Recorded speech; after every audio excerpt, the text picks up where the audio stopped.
kami sa Kakutod, highway ng Kakutod. Ayan.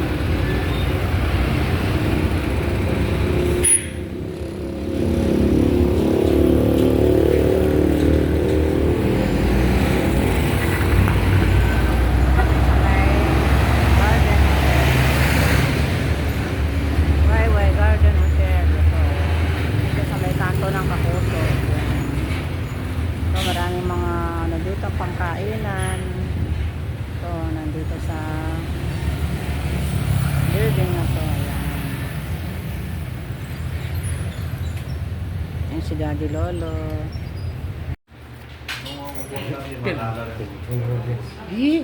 Ano kayang...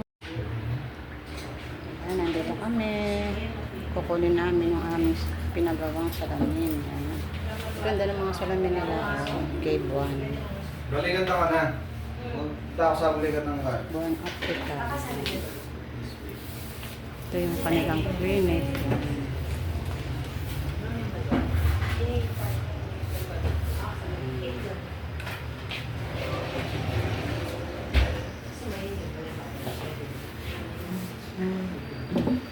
Saan po ba banda yung gagawin? Saan yung resibo natin? Ay, sabi mo, ano, kulamang one week. Depende ako sa stock. Paano ba yan? Yung kay Sir Nurse, isa nandito ako. Tumawag ako sa inyo po ng ng 28. Wala eh, walang ano. Tapos nag-text ako sa inyo.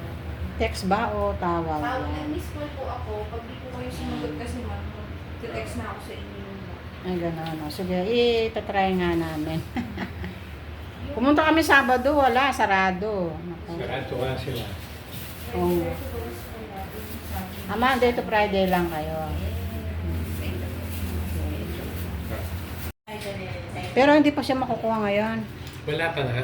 I-check ko Ulit. na muna. Hindi, inaano nga, sabi mo si Monday naka-schedule eh.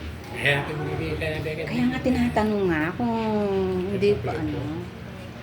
Maganda na yung ano, clear na ano, para tulad nito, pupunta ka dito.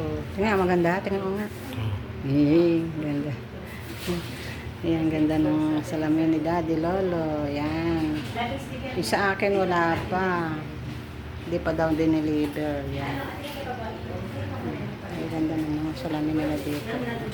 Ang resibo mo siyang mukha tumama. Mukha tumama yan. Wala akong resibo. Lagay na po natin. Libre yan ba? Sige mo.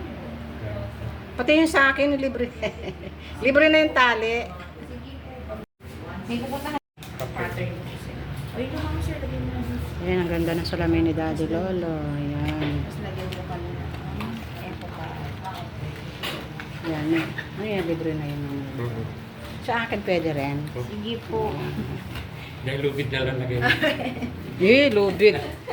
Thank you po. Anong oras kami babalik? Kami na school ni Ron.